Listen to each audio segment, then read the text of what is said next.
Au lycée Saint-Saëns de Montgimel, on ne plaisante pas avec la musique.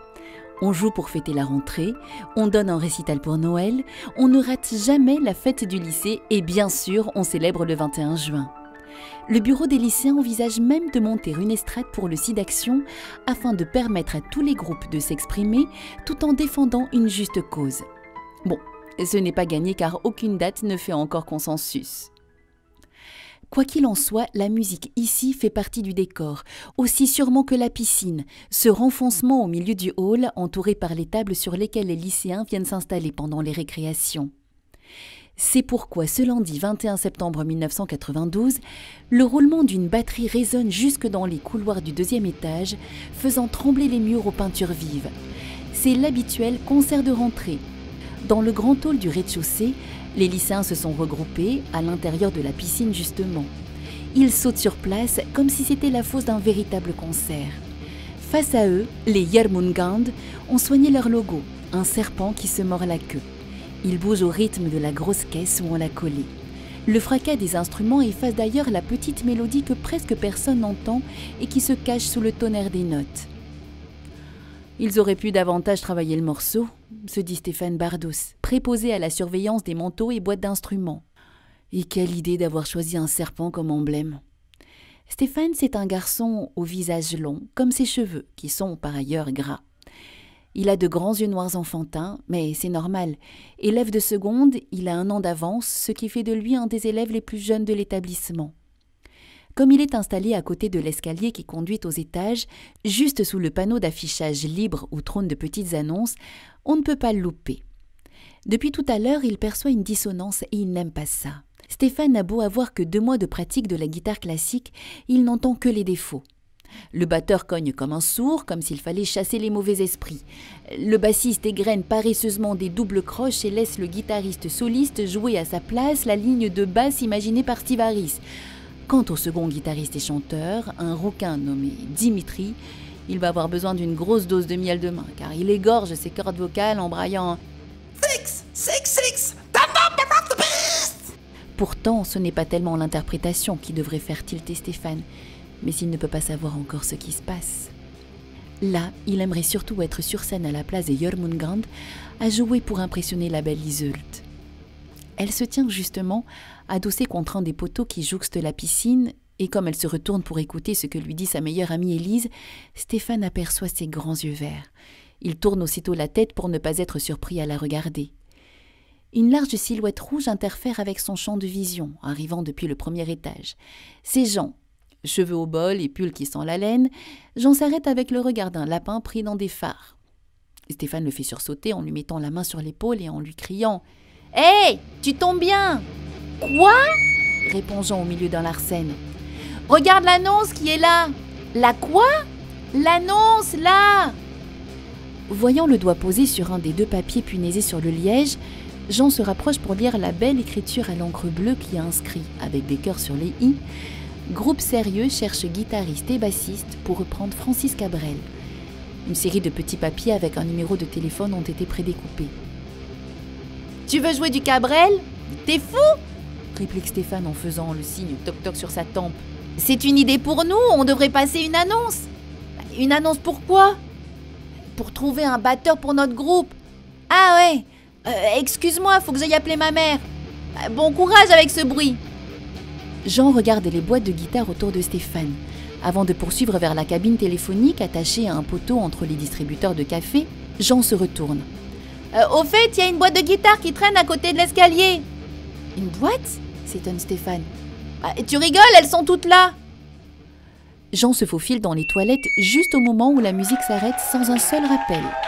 Alors que Stéphane tourne la tête pour voir ce qui se passe, les magnifiques yeux verts d'Iseult Wangenbourg le saisissent. Elle se tient à quelques centimètres de lui. Envoûté par le parfum secret de la jeune fille, Stéphane met un temps avant de comprendre qu'elle vient de l'appeler par son prénom. « J'imagine que tu restes ?» lui glisse-t-elle. J'habite ici. Je dois récupérer quelque chose avec Élise. Est-ce que tu peux nous aider à débarrasser le hall ? On a promis à ton père que tout serait propre en partant. » D'accord. Tu es gentil, c'est super. Tu pourras fermer aussi ?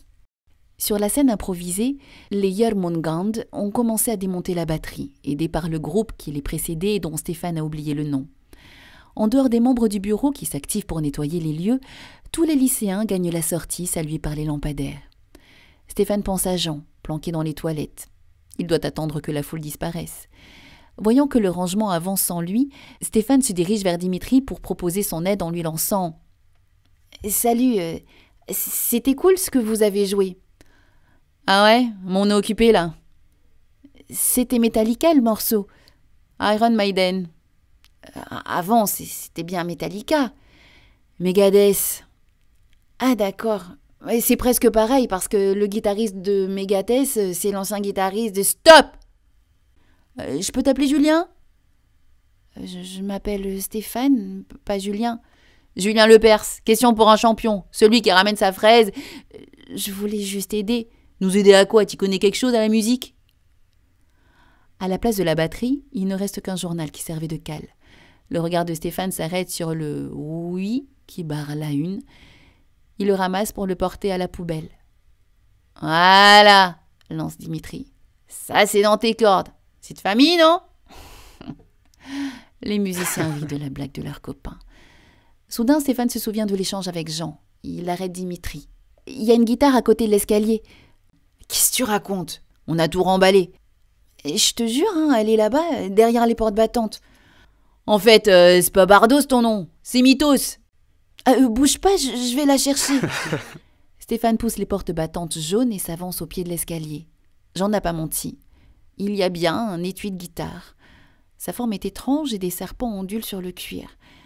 Même si ce ne sont que des dessins, Stéphane déteste ces animaux. Il a un mouvement de recul.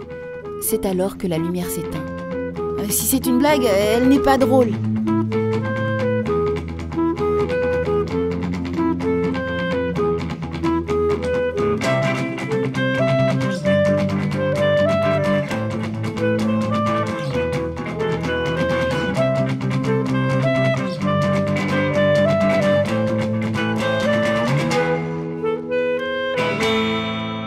Animae Symphonia. L'obscurité imposait sa loi. Seuls les serpents phosphorescents semblaient danser, révélant l'emplacement de la guitare. « Il y a quelqu'un ?» s'inquiéta Stéphane. Personne ne lui répondit, à part une petite musique lointaine, une musique irréelle. Sur l'étui de guitare, les serpents continuaient de se mouvoir. « Il n'existe pas !» souffla le lycéen en s'emparant de la poignée en forme d'aigle. « C'est un effet d'optique. La minuterie a dû se couper. Je vais sortir montrer que j'ai raison. Je vais ramener la lumière. » Sans regarder les reptiles, Stéphane poussa les lourdes portes battantes pour déboucher dans le hall vide et silencieux. 2 baies vitrées ouvraient sur les 2 cours qui encadraient le bâtiment. Normalement, les vitres laissaient passer la lumière extérieure. Normalement. Mais là, il faisait sombre. « Il y a quelqu'un ?» demanda Stéphane. « Si c'est une blague, elle n'est pas drôle. » Machinalement, il serra l'aigle qui servait de poignée à l'étui de guitare et se dirigea vers la porte. Fils du concierge, il habitait une des maisons qui prolongeait le lycée à l'arrière de la seconde cour. Son père n'était pas là ce soir. Il avait dû se rendre à Saint-Benoît-sur-Loire pour récupérer sa voisine, professeure dans le lycée, et Hermance, la fille de cette dernière, victime d'un incident mécanique sur leur éternel de chevaux. En quittant le hall, le lycéen se demanda comment il allait expliquer à sa mère pour l'étui, mais il s'arrêta net. « C'est quoi ces arbres ?» À la place de la cour des fumeurs, celle qui est normalement située devant le lycée, une forêt avait poussé. Chênes, hêtres, bouleaux remplaçaient les réverbères et un sol marron perçait à la place de l'habituel béton. Seuls les murs gris et rouges du lycée dépassaient au-dessus de la verdure. Éclairés par le dernier croissant de la lune, les bas-reliefs représentant le carnaval des animaux donnaient au lieu l'air d'un monde à la Lovecraft. Stéphane serra la guitare contre lui et longea le mur, tandis qu'un étrange roulement se rapprochait accompagné des lamentations d'un chœur. « Il y a quelqu'un ?» essaya Stéphane. « Si c'est pour surprise, vous pouvez sortir. »« C'est bon, j'ai eu peur. Bravo !» Une forme blanche bondit devant le lycée, avant de poursuivre sa course talonnée par une meute de chiens. Une biche blanche. Ses sabots formaient le roulement qu'accompagnait le jappement des chiens dans un concert étrange. Stéphane eut tout juste le temps de les éviter quand il se rappela. « La porte! J'ai pas fermé la porte !» Précipitamment, il rebroussa chemin et s'arrêta net. Juste devant l'entrée du hall, pile devant la porte grande ouverte, un animal immense se tenait droit sur ses pattes. Un ours. Sans réfléchir ni lâcher l'instrument, Stéphane se précipita droit vers la sortie du lycée. Il devait prévenir les pompiers. Il y avait sa mère et Madame Witz, son redoutable professeur de mathématiques. Lorsqu'il s'arrêta à l'emplacement où devait normalement se trouver le portail, il ne trouva que 2 gigantesques portes en chêne décorées d'un étrange symbole à 3 cercles entrelacés. 2 cyprès blancs formaient une sorte de V autour. « Qui est là ?» Un feulement retentit de l'autre côté de la porte et le lycéen battit en retraite vers le lycée, seul élément de civilisation au milieu de la forêt. En le contournant, il pourrait gagner sa maison. Il parvint ainsi à atteindre un petit bosquet qui se tenait à l'emplacement des poubelles, juste derrière la cantine. Il n'y avait plus de danger. Un nuage masquait le dernier croissant de lune. Stéphane ne pouvait voir le chemin vers sa demeure. Il entendit cependant distinctement une petite voix lui demander « Est-ce que tu as vu ma maman ?» C'était la voix d'un enfant, et à la silhouette qui se détachait dans l'ombre, Stéphane estima qu'il devait avoir 3 ans. Il allait lui demander qui il était quand la lune reparut et éclaira la scène. L'enfant avait un bec en guise de bouche et le visage couvert de plumes. Le lycéen terrorisé fila sans réfléchir. Il franchit un portail de bois qu'il n'avait jamais vu auparavant, manqua de tomber dans un immense trou où gisaient des épées, évita une tête de bélier et se retrouva face à un petit bâtiment carré en bois. À l'intérieur, une sorte d'autel blanc surplombait une fosse. Stéphane descendit, quelque chose luisait sur l'autel. À première vue, on aurait dit une sorte d'horloge circulaire. À la place des chiffres, il y avait des lettres, mais les lettres d'un alphabet que le lycéen ne reconnut pas. « C'est quoi ce truc ?» s'exclama Stéphane. « Si je peux me permettre, » s'éleva une voix fluette, « vous ne devriez pas faire de bruit. Il pourrait nous repérer. » Stéphane sursauta, regarda autour de lui et n'aperçut aucun enfant à tête de cygne. « Qui est là ?» tenta-t-il. Oh, « Faites moins de bruit !» reprit la voix. « Ils vont nous repérer. »« Mais qui ça, ils ?» demanda le lycéen. « Oh, par pitié !» insista la voix. « Ils ne sont pas très loin. » Dehors, derrière l'autel, une ouverture donnait sur une longue prairie. La prairie se trouvait à l'emplacement de sa maison. À part une sorte de statue autour de laquelle un groupe d'hommes était agenouillés, il n'y avait rien, ni personne. Les hommes n'avaient pas de plumes sur la tête. Alors le lycéen mit ses mains devant sa bouche. « Eh oh !»« Oh, je vous en supplie !» pleurnicha la voix. « Ne les appelez pas, ne les appelez pas !»« Mais pourquoi ?» s'étonna le lycéen. « J'ai besoin d'aide et ce sont les seuls êtres humains à la ronde. »« Ce ne sont pas des humains, » gémit la voix. « Ce sont des anguipèdes. »« Des quoi ?» Les créatures levèrent la tête et se rapprochèrent, comme glissant sur des patins à roulettes. Lorsque la première sortit des hautes herbes, Stéphane comprit son erreur. Si le haut de son corps était humanoïde, le bas était composé de 2 queues de serpent lui permettant de glisser très rapidement vers le bâtiment où se trouvait Stéphane. Il détala en abandonnant l'étui dans la fosse. Il trouva refuge sous un buisson. À peine quelques secondes après son arrivée, un des anguipèdes se pencha sur le feuillage. De près, il était terrible. Une forme humaine mais à la peau couleuvre et 2 longues queues de serpent en guise de jambes. La créature faisait siffler sa langue en ouvrant grand sa bouche ornée de 2 crocs recourbés. Dans la poitrine de Stéphane, le cœur était passé en mode double pédale. Un coassement fit sursauter les anguipèdes qui rebroussèrent chemin vers le temple. Stéphane resta silencieux un moment, ne sachant où aller, vu que sa maison avait disparu. Il se rappela qu'il y avait des épées dans la fosse. C'était toujours comme ça que ça commençait pour les héros de l'œil noir, trouver une arme. Mais là, il ne se sentait pas l'âme d'un héros de l'œil noir. « Vous ne devriez pas laisser l'instrument là-bas ?» Stéphane reconnut la voix du temple. Il inspecta autour de lui. « Où êtes-vous »« À gauche, indiqua la voix. « Où ça ?»« L'autre gauche. Là, oui, plus bas. »« Il n'y a qu'une toute petite grenouille plus bas, » s'étonna Stéphane. « Je ne vous permets pas » s'indigna le batracien. « Je ne suis pas une toute petite grenouille. Je suis une princesse frappée par une malédiction. » Mais comment se fait-il qu'une princesse grenouille me parle? Non mais je suis devenue cinglée.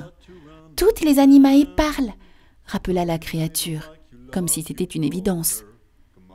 Des animas quoi? Animae, vous en avez vu quelques spécimens, même si les anguipèdes n'en sont pas les plus dignes représentants. Excusez-moi, mais on dit animaux, pas animae. Un animal, des animaux. Ce n'est pas la même chose. Mais comment ne le savez-vous pas alors que vous avez ouvert la porte? La quoi? Oh, il ne sait pas ce qu'est une anima, s'énerva le batracien, mais il ouvre la porte et se promène dans Carnot au risque de croiser sa propre anima et de fusionner avec elle. Je n'ai rien fait du tout, s'énerva Stéphane. Et je ne comprends pas de quoi vous me parlez. Avec qui ne dois-je pas fusionner? Amenez-moi dans le vieux temple, ordonna la princesse. Nous devons récupérer la lyre. Les anguipèdes ne tarderont pas à revenir. Non sans une moue de dégoût, Stéphane déposa la grenouille dans la poche de sa grosse chemise rouge de bûcheron. Il s'avança doucement vers le temple avec l'impression que celui-ci avait été abandonné depuis longtemps. Dans la fosse, les épées étaient inutilisables, tout comme les boucliers et les lances qui avaient été brisés. Mais elle est où cette lyre? Là où vous l'avez laissée. Ce n'est pas une lyre, ça, c'est une guitare. Cet étui contient normalement la lyre à 9 cordes d'Orphée. C'est avec elle que vous avez ouvert la porte. On n'ouvre pas une porte avec un instrument de musique, s'énerva Stéphane. On fait beaucoup de choses avec la musique, répliqua la grenouille. Oui, cracha Stéphane, on peut même jouer du cabrel si on considère que c'est de la musique. Et en attendant, je fais quoi? Vous récupérez la boîte et nous partons. Je ne tiens pas à revoir les anguipèdes. Intrigué et sans prêter davantage attention à la grenouille qui bondit sur l'autel, Stéphane ouvrit l'étui.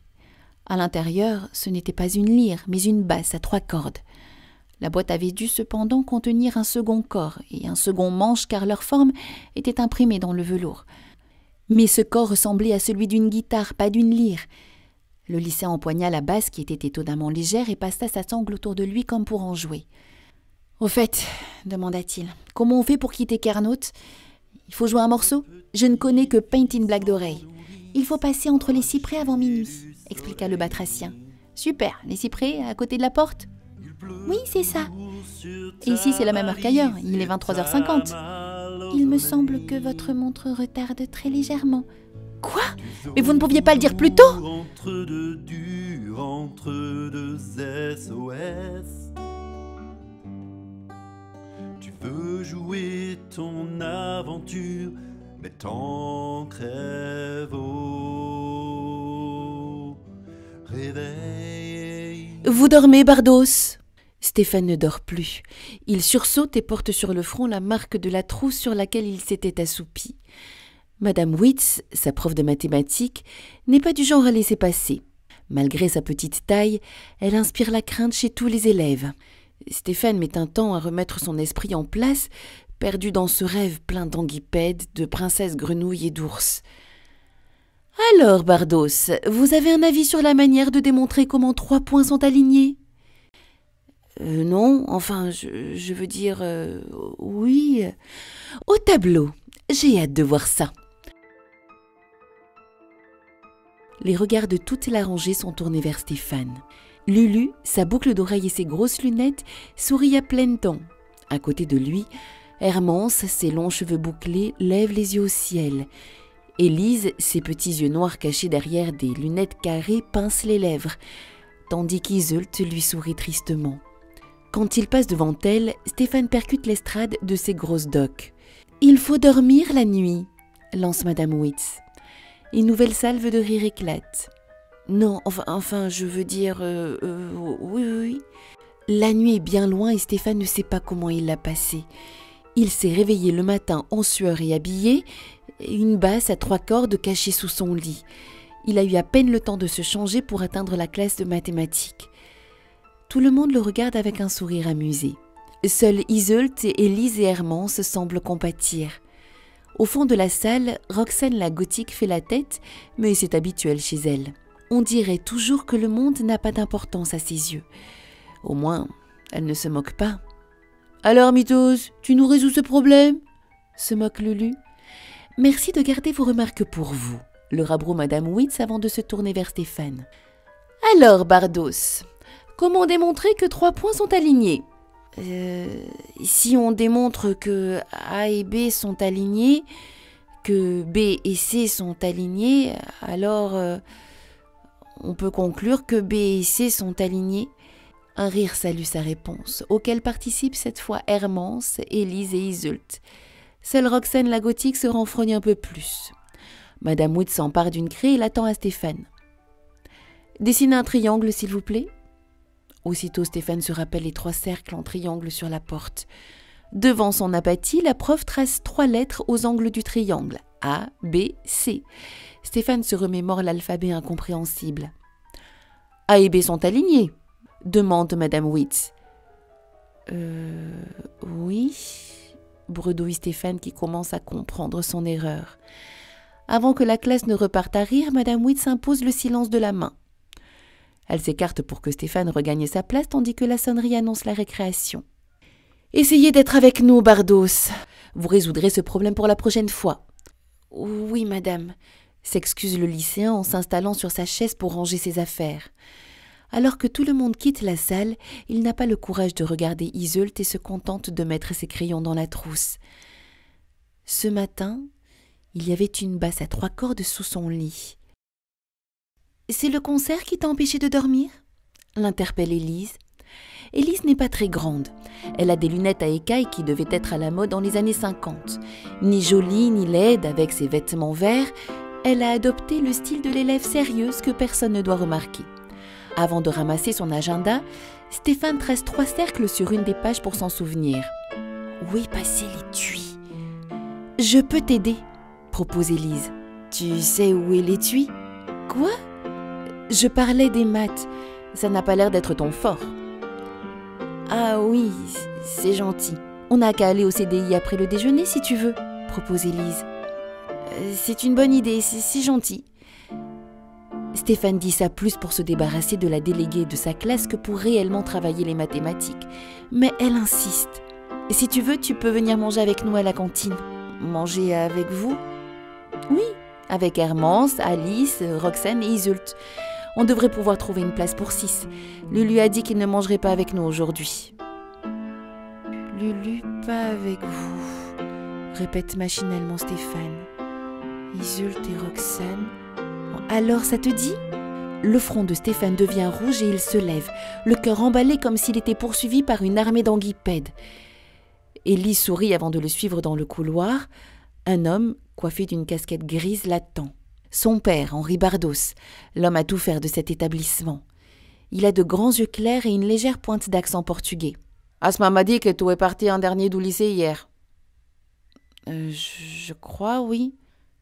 La porte du hall était encore ouverte et j'ai trouvé des traces des chiens dans les bacs à plantes du second. »« Des traces de chiens dans les bacs à plantes ?» réagit Stéphane en se rappelant la meute. Quand les lycéens ont demandé de prolonger les concerts de rentrée, tu as dit que tu fermerais les lycées. Tu ne l'as pas fait. Je suis désolée. Je dois aller à Saint-Benoît-sur-Loire pour récupérer Hermance et sa mère. C'est ma responsabilité que tu as engagée, Stéphane, en ne tenant pas ta parole. Je suis désolée, ça ne se reproduira plus. La prochaine fois, je te réveille pour briquer les sols. Ta mère m'a dit que tu étais rentrée à minuit. Tu as fait quoi pendant tout ce temps? Je vais essayer d'arranger ça. J'ai pas vu l'heure. Le visage triste, Henri Bardos s'éloigne dans le couloir et Stéphane remarque qu'Élise est restée sur le côté pendant la discussion. « Il s'est passé quoi hier, Stéphane ?» lui demande-t-elle. « Le concert s'est terminé à 20h. » Les filles attendent exactement à la table où indiquée par Élise. Roxane serre ses lèvres au maquillage sombre et tient sa tête avec ses mitaines en laine noire. De ses grands yeux tristes et bleus, elle ne prête pas attention à l'arrivée de Stéphane.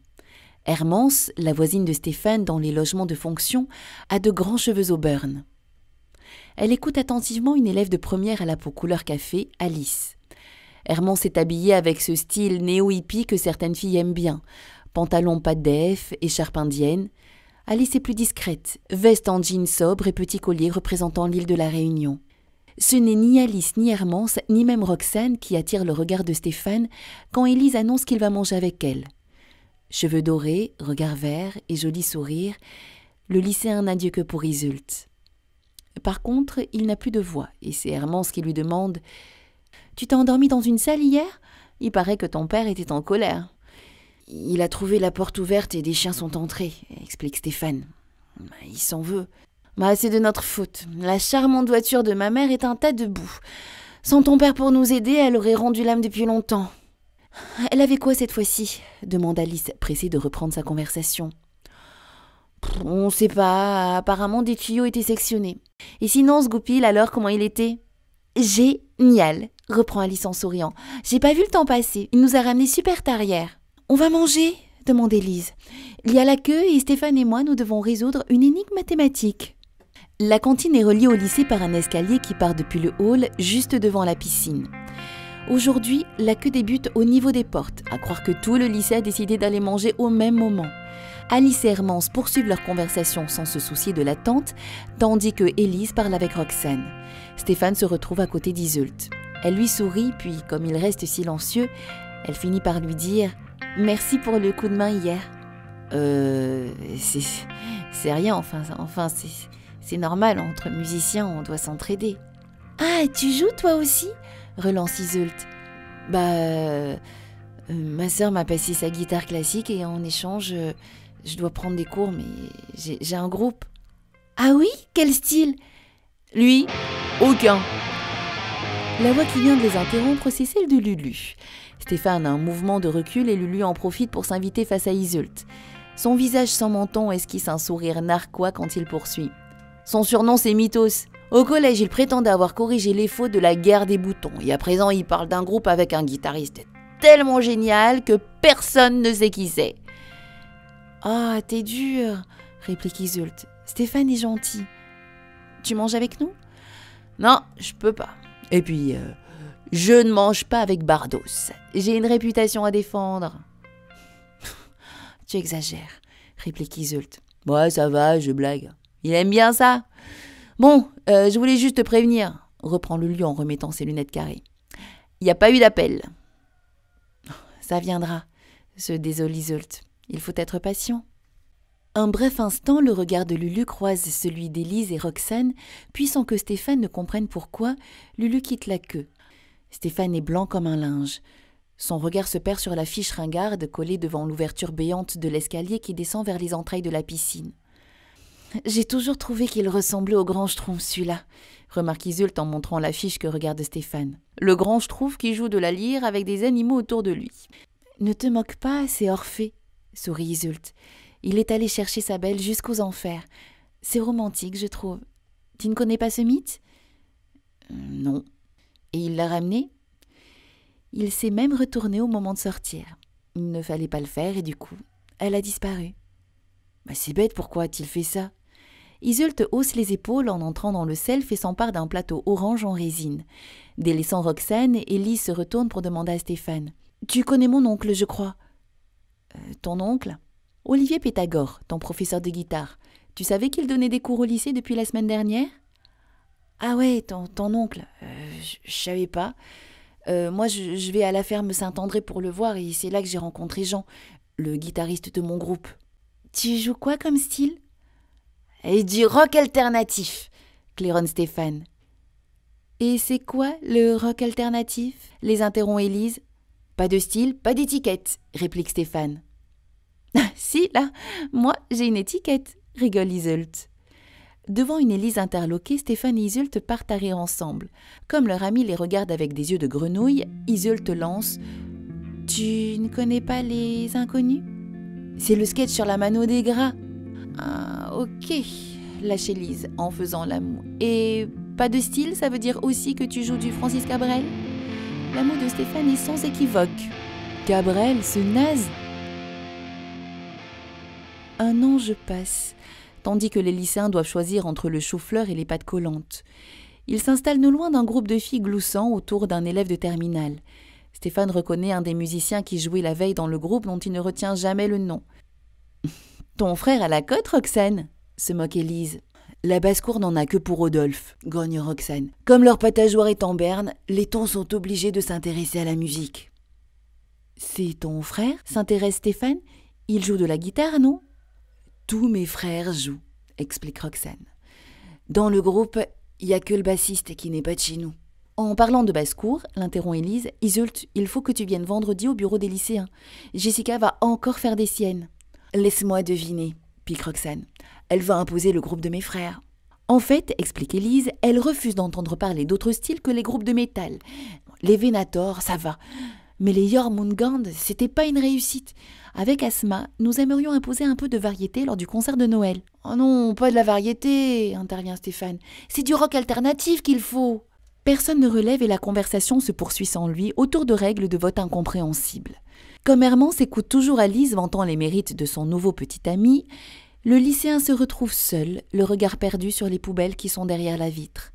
Soudain, il se lève. « Iseult, on se retrouve tout à l'heure au CDI ?» lance-t-il. « Je dois aller vérifier quelque chose. »« C'est avec moi que tu vas au CDI ?» réagit Élise. « C'est ce que j'ai dit, non ?» répond Stéphane, les yeux dans le vide. Les filles se regardent sans rien dire. Stéphane s'en va. Quelques minutes plus tard, toute la cantine l'aperçoit scrutant le sol dehors, puis semblant trouver un objet par terre. Personne ne voit les 3 cercles entrelacés sur la piécette qu'il a trouvée. Ce n'était pas un rêve. « Bonsoir Stéphane » lança la grenouille. « Il semble qu'on ait besoin de vous ?» Le lycéen bondit, la guitare à la main. Quelques secondes auparavant, il égrenait, comme à son habitude, les notes de Painted Black des Rolling Stones. Il ne pouvait pas s'être endormi. Sur son bureau, juste à côté de sa vieille lampe lutin, la grenouille pourtant gonflait son goitre en lui parlant. « La biche est en sursis. Les chiens ne vont pas tarder à la rattraper. »« Je croyais que la forêt avait disparu. » Et c'est le cas, mais les animae sont restés. C'est ce qui arrive toujours lorsqu'il y a une discordance. » Une discordance? Mais qu'est-ce que c'est que ce truc? Voir son anima est une chance, mais si le contact se prolonge, l'anima fusionne avec son humain. Ils sont alors prisonniers des 2 mondes en même temps. C'est la discordance. Elle les condamne à vivre en boucle une malédiction sans pouvoir s'en défaire. Vous êtes mon animae, c'est ça? Je vais me transformer en grenouille comme dans le film La Mouche. Enfin, sauf que dans ce film, c'est une mouche, pas une grenouille. Bon, enfin, laissez tomber. Je ne sais pas qui est l'humain avec lequel je suis liée, mais je ne pense pas que ce soit vous. Vous êtes le porteur de la lyre. Bon, écoutez, arrêtez avec cette histoire de lyre. L'instrument qui est sous mon lit est une basse, tout ce qu'il y a de plus électrique. Essayez donc d'en jouer pour voir si elle est si normale que ça, coassa le batracien. Sans ampli, ça ne marchera pas. Stéphane attrapa la basse, il voulut montrer à l'animal qu'il avait raison. Il gratta la corde de mi, et une note puissante et grave fit trembler la vitre. De peur, Stéphane reposa l'instrument sur le lit. Une voix se fit entendre au rez-de-chaussée. « Stéphane, c'est toi ?»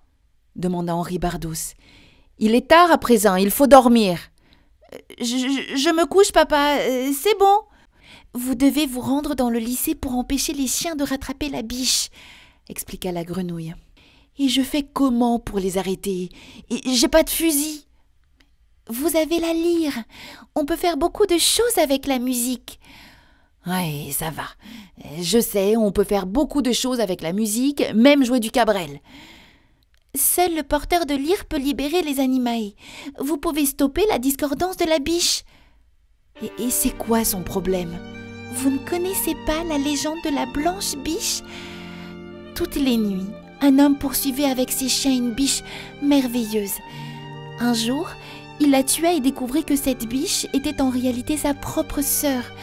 La biche et les chiens revivent cette malédiction. Ils finiront par la tuer et mourir à leur tour de chagrin. Mais je suis vraiment désolée, mais je n'ai pas de diplôme de sauvetage pour conte de fées. Le lycéen arrangea la basse sous son lit, puis il s'installa sous sa couverture. La grenouille se contenta de coasser. « Avant de tuer la biche, les chiens vont ravager le 2e étage. »« Pas mon problème. »« Que va-t-il se passer pour le concierge si des chiens entrent facilement dans le lycée ?» Stéphane se redressa. Je vais prévenir mon père. » Il ne les voit pas. Vous seul pouvez les voir. Stéphane sortit d'un bond de son lit et enfila sans réfléchir son jean et sa grosse chemise de bûcheron. En bas, les informations parlaient des inondations de Vaison-la-Romaine. « Il faut peut-être que je prenne une batte de baseball. Ce sera plus efficace que la basse, non ?»« Surtout pas. Si vous tuez l'animal, vous condamnez son humain. Seule la musique fonctionne. » Stéphane se faufila dans le jardin et aperçut la fenêtre d'Hermance qui était encore éclairée. Il se hâta de crainte d'être épié depuis la 3e maison, celle de Madame Witz. Au milieu de la cour arrière extérieure, un groupe d'hommes serpents ondulait dans une étrange danse autour d'une statue de femme qui avait toujours été là. Stéphane reconnut les anguipèdes et se hâta de passer discrètement. Dans le hall du lycée, Stéphane aperçut l'ours qui reniflait la machine à café, sous l'œil curieux de l'enfant à tête d'oiseau. Stéphane inspira et se dirigea vers les salles d'économie qui se trouvaient au rez-de-chaussée. Une des fenêtres pouvait être ouverte de l'extérieur pour qui en connaissait le truc, et en un clin d'œil, Grenouille, Basse et lycéens gagnaient le premier étage du lycée en évitant les animailles du hall. L'immense carré du premier était organisé autour du cercle formé par le centre de documentation et d'information qui était, lui, installé sur les 2 étages. « Qui est l'humain lié à la biche ?» demanda-t-il. « Je ne sais pas, » coassa la grenouille. « Non mais tu sais plein de trucs, surtout, mais les trucs essentiels, tu les connais pas ?» Au second, Stéphane reconnut le roulement des sabots accompagné du cœur des chiens. La chasse bondissait à travers les couloirs évitant Stéphane. Le lycéen tenta d'arrêter un des chiens en l'attrapant, mais celui-ci esquiva et continua de faire claquer ses dents sur le dos de la blanche biche. Désemparé, Stéphane aperçut dehors les anguipèdes qui dansaient toujours. Il ouvrit la fenêtre. « Que faites-vous » s'inquiéta la grenouille. « Pour lutter contre un anima, rien de tel qu'un autre anima » annonça Stéphane. « Oh, ne faites pas ça ! Les anguipèdes vont s'en prendre à moi !»« Pourquoi ? Ils sont français ?»« Hé, les queues de serpent ! Il y a des chiens ici. Ils ont dit un truc pas très sympa sur vos mères. » La grenouille avait disparu et Stéphane se demanda s'il avait vraiment pris la bonne décision. À l'instant où les anguipèdes ignorèrent les chiens pour foncer droit sur lui, il eut la réponse. Sans attendre, le lycéen ouvrit la porte du CDI, se glissa à l'intérieur. Quelque chose le bouscula et il reconnut la biche qui venait de le rejoindre. Il s'empressa de fermer la porte pour empêcher les chiens de les suivre. Leur aboiement ne cessait de se faire entendre quand Stéphane se dirigea vers le petit escalier de fer qui reliait les 2 étages du CDI. À peine avait-il posé le pied au premier qu'une tornade d'aboiements résonna. Il avait oublié que les anguipèdes avaient des mains et pouvaient ouvrir les portes. Les chiens s'élancèrent sur la biche qui renversa les étagères en bondissant pour leur échapper. Stéphane recula devant les anguipèdes quand un petit animal vert bondit juste à ses côtés pour le supplier. « Oh, par pitié, jouez le morceau !»« Le morceau ? Mais quel morceau ?» paniqua Stéphane. « Celui qui repousse les anguipèdes !» Stéphane préféra utiliser la basse comme une arme pour menacer les hommes serpents. La biche chuta. Un des chiens venait de parvenir à la mordre. Un des anguipèdes tenta d'attraper la basse. Stéphane avait le cœur à 200 BPM, la bouche sèche et un début de tétanie. Il trouva la force de se dégager et la corde de ré résonna. Le son emplit le CDI comme si la basse avait été branchée.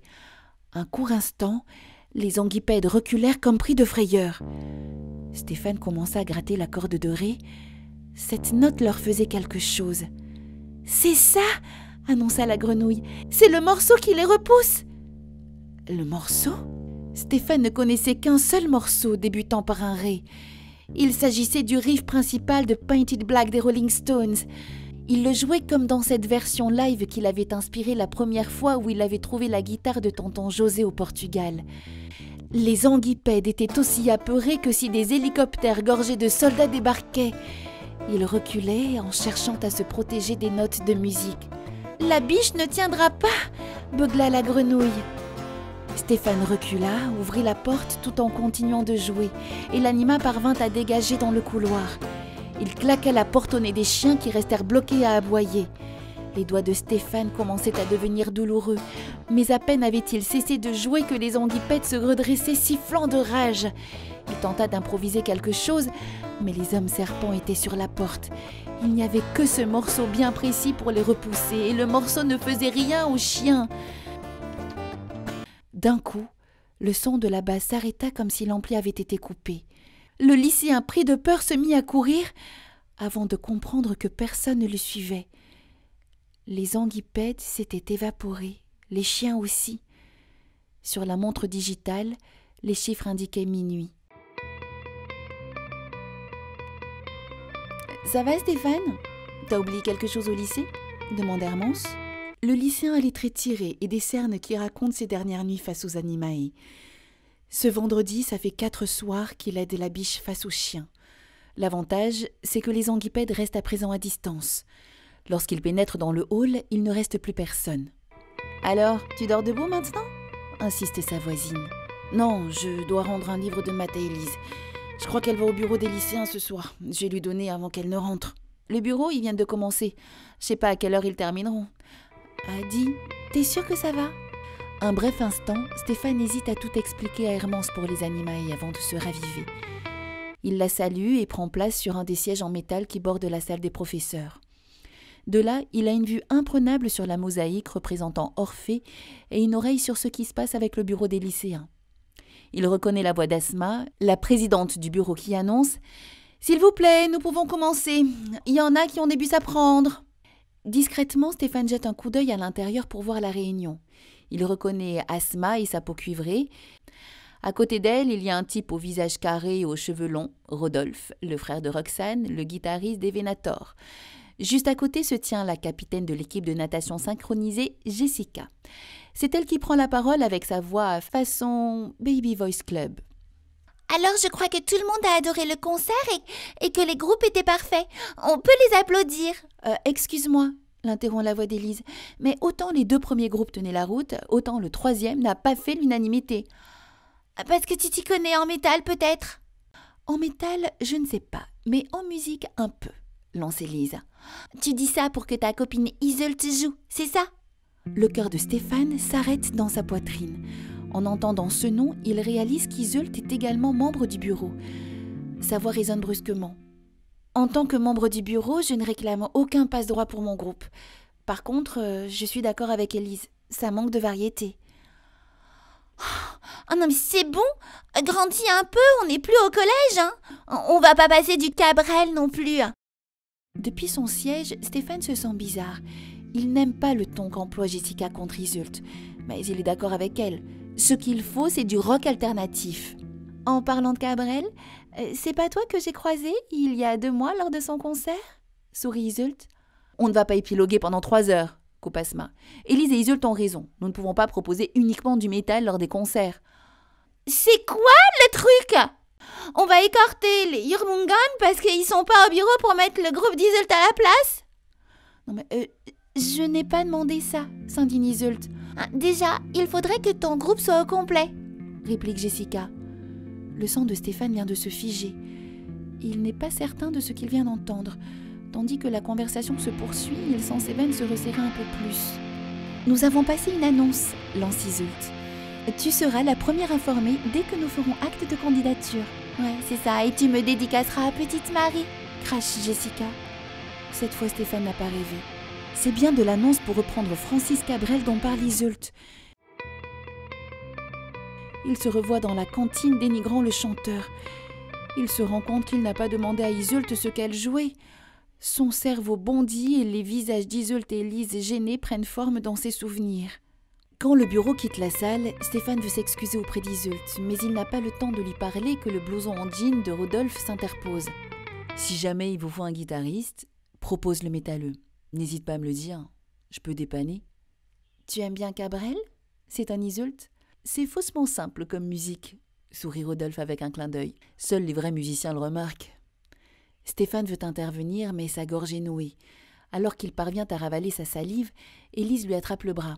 « Tu as pensé à mon livre, c'est sympa. »« Ton livre, ah oui. » Tandis que Stéphane tend l'objet, Iseult poursuit son chemin d'un pas pressé. Elle est bientôt hors du hall.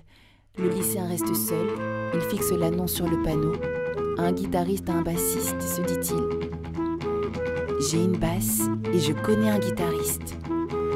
D'une main preste, il saisit le numéro de téléphone sur l'annonce. Il a l'impression que ce coup de fil sera plus difficile à passer qu'affronter une horde d'ambipèdes. Il est prêt à tout, prêt à s'excuser et même prêt à apprendre à jouer du Francis Cabrel.